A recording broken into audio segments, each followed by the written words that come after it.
Plan with purpose. Teach with confidence.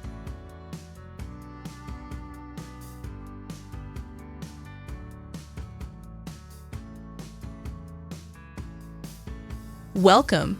In this tutorial, we'll walk through how to set up your classroom seating layout from your dashboard. Accessing the Seating tool. To begin, click on the Seating tab from your dashboard. Creating a new room layout.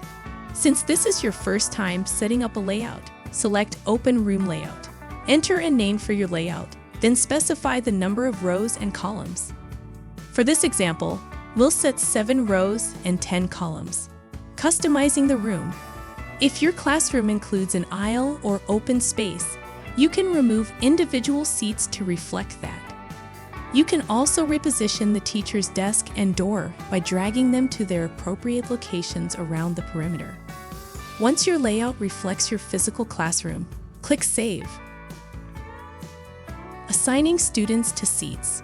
Your saved room layout will now appear. Select the appropriate class period from the drop-down.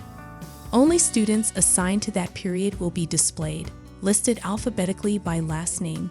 Drag and drop each student into their assigned seat. Optional seating tools.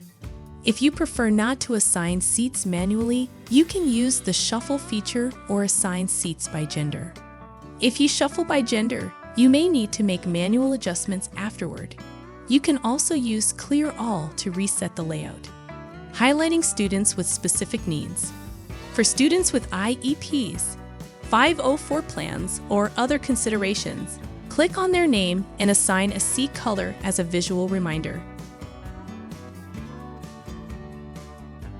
Keep in mind, seat colors are tied to the seat, not the student. If you move a student to a new seat, you'll need to reassign the color to that new location. Saving and managing layouts. When your layout is complete, click Save.